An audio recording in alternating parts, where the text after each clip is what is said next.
ഒരുപാട് ആളുകൾ ചോദിക്കുന്ന ഒരു സംഭവമാണ് തബ്ബി തമാറ എന്ന് പറയുന്ന ഈ സംവിധാനങ്ങളിലൂടെ നമുക്ക് പർച്ചേസ് ചെയ്യാൻ പറ്റുമോ എന്നുള്ളത്. അതായിട്ട് ഇത് എന്താണെന്ന് വെച്ച് കഴിഞ്ഞാൽ GCC രാജ്യങ്ങളിൽ നമുക്ക് ഇൻസ്റ്റാൾമെൻ്റായി വാങ്ങാനുള്ളൊരു സംവിധാനമാണ് ഈ തബ്ബി തമാറ എന്നൊക്കെ പറയുന്നത്.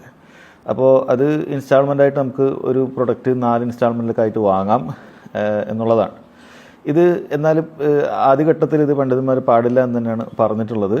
കാരണം ഇതിൽ തെറ്റിക്കഴിഞ്ഞാൽ ലേറ്റ് ഫീ എന്ന് പറഞ്ഞിട്ട് അധികം പണം വാങ്ങുന്ന ഒരവസ്ഥ ഉണ്ട്. ഇപ്പോൾ ഇൻസ്റ്റാൾമെൻറ്റിൽ എപ്പോഴും ശ്രദ്ധിക്കേണ്ട കാര്യമാണ്.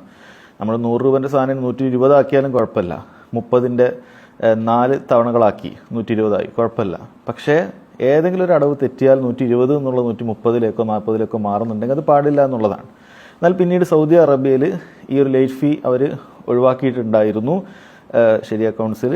അങ്ങനെ അവിടെ ഇപ്പോൾ ആ കുഴപ്പമില്ല എന്നാണ് മനസ്സിലാക്കുന്നത്. എന്നിരുന്നാലും ഇത് അനാവശ്യമായ ഒരുപാട് കടത്തിലേക്ക് ആളുകൾ എത്തുന്നുണ്ട്. എല്ലാം ഇങ്ങനെ വാങ്ങുന്ന രീതിയുണ്ട്. അതുകൊണ്ട് അത് ശ്രദ്ധിക്കണം.